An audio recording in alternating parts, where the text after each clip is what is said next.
Guys, in one way or another, President of South Africa, Cyril Ramaphosa, is trying to back what Traoré is doing. So in this video, even though he's talking about why Africa is not developed, even though we have resources, these are some of the concepts that Traoré is trying to put in mind and is trying to impose into the Burkinabes, with opening of initiatives in Burkina Faso, construction of projects, are trying to catapult the economy to another level. So let's just have a look at what the president of South Africa is speaking about African development. Then you can come back and analyze the video further to at least impact those Africans who are in Africa and those Africans who are abroad, because at the end of the day, we as Africans should make Africa great again. Our continent holds immense potential for energy generation. We hold some 60% of the solar energy in the world. Alongside substantial oil and gas reserves, Africa has enormous and abundant solar resources, wind corridors, and major river systems.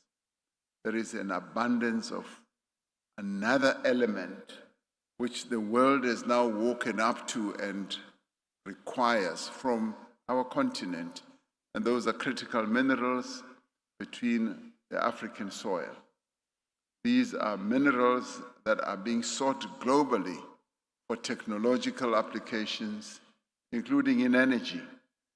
Yet, alongside this massive natural wealth, Africa experiences energy poverty. More than 600 million of our fellow citizens on this continent do not have access to electricity, according to the International Energy Agency. And this has now become common cause, as a number of institutions keep referring to this. Every day without reliable power translates into what I would call lost production, interrupted services, constrained investment, and reduced opportunity for the people of our continent. This energy gap exists in a context of a growing continental population, rising urbanization, and renewed efforts to industrialize and integrate into the global economy. The ambition to be greater than we are is there, but what holds us back is our energy deficit. This environment, access to reliable electricity is a competitive differentiator. Industrialization cannot take place without secure supply chains, resilient villages, towns and cities, and reliable as well as affordable, scalable energy. Now, historically, much of our continent's energy infrastructure was built on severe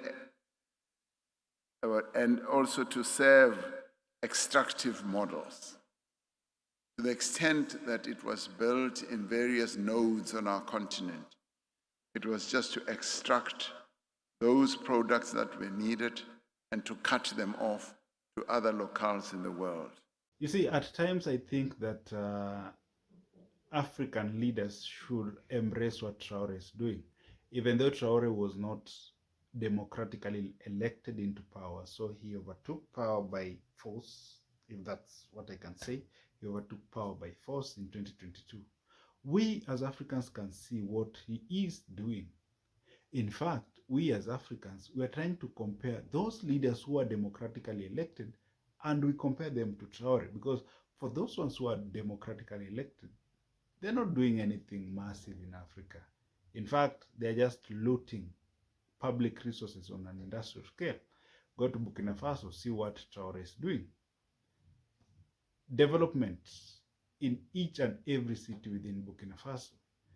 Opening of initiatives. And one of the main things that I love about Burkina Faso is the fact that most of this money that they are using to develop their countries, the money is not borrowed. Can you even imagine that? The money is not borrowed. The money is from the government coffers, the government initiative. The money is not borrowed in one way or another. No. Look, we have initiatives such as Fasomebo. If you know, you know what Fasomebo is. And for those ones who don't know what Fasomebo means, it means that Africans of good, those in Africa, those in Burkina Faso, and those in abroad, they are welcomed in Burkina Faso to contribute to the national coffer, so that at the end of the day, when the government wants to launch a project, they only use money that is contributed by Africans of goodwill, not borrowing in the IMF. No, that is a plus for Burkina Faso, and that is why we as Africans, we are embracing what Traoré is doing, even though he's dubbed as a dictator. Yes, he might be a dictator, but a good dictator, because even if Traoré is to be assassinated, and allow me to take you a little back. In January, if I'm not wrong, the second day of January 2026, there was an attempted coup in Burkina Faso. Look what people did. Just look what people did. All the people, they came out of their houses, marching to the presidential parliament or presidential palace, just in support of Traoré. If Traoré was a bad guy, believe you me, he will not be supported by his own. So these are Africans who, at least, they are seeing that this leader, even though he is dubbed as corrupt, he is dubbed as a dictator, he's trying to push his country to another level. And Traoré himself said this, that when he assumed power in 2022, Burkina Faso was living way back in terms of development, actually in the 18th centuries, in terms of development. And it was his duty, Traoré's duty, to at least catapult the Burkinabe's economy to another level, something that he's doing. Look, we are the first quarter of the year, and look at the projects that this gentleman has done. Massive projects. In fact, when it comes to ranking on how leaders have performed in African development, I think Traoré is the first one. And you see, he has an upper hand, because most of the development, it is done from the national initiative coffers. No borrowed money. No borrowed money. So Africa as a continent, we are punching below our weight. We ought to be on the next level in matters development. But we are still dealing with the basic things in life. All in all, at least you're making steps. And we have to appreciate the leaders who are at least making us to be appreciated in the international arena. Leaders like Traoré. Leaders like Assimi Goïta in Mali. Those are leaders who love their countries. People who they just love their countries. People who are not corrupt. People who just want to see Africa develop. That is what we as Africans want. And that is what President Ramaphosa is trying to imply in this speech.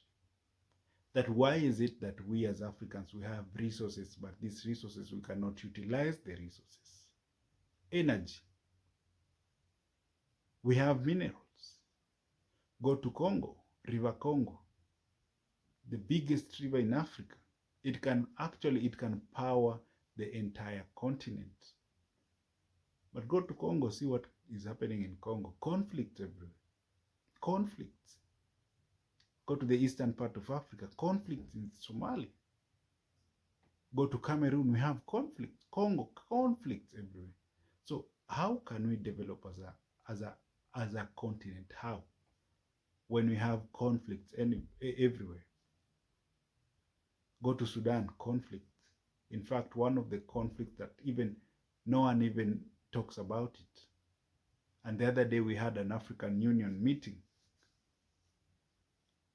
In my thoughts, I thought that Sudan was going to be at the table of discussion, how the conflict was to be resolved. But unfortunately, Sudan was never discussed such. it was never discussed much. Why? Because leaders have tried their level best. So according to them, they are saying they have tried their level best to no avail. Like, we don't see any fruits of our discussions. So they tend to figure out on how they can improve other things and leaving this part of Sudan away, which is very bad. Very bad. So we as Africans should speak as one. The borders should have been opened. Talk about the Lagos Plan of Action, where there was to be removed, where the borders were to be removed. Tariffs and non-tariff barriers, they had to be removed. But up to today, 2026, more than 50 years ago, we've never achieved this. Why? Because we are good at talking rather than implementing what we are talking. And why is this even happening? Simple. It's because we are electing leaders who don't value us, we as citizens. Bad. So bad. That is the state of African continent. Africa has to unite. Africa has to unite. And unite immediately. So that we can achieve the so-called Agenda 2063. And if you're not aware with the Agenda 2063, Africa Agenda 2063, I challenge you, go and look for Africa Agenda 2063. Amazing stuff. And if indeed we can achieve Africa Agenda 2063, then we as a continent, we are moving to a different political and economic dispensation. So thank you for showing up. If it's a first time, like the video, share the video. See you next time.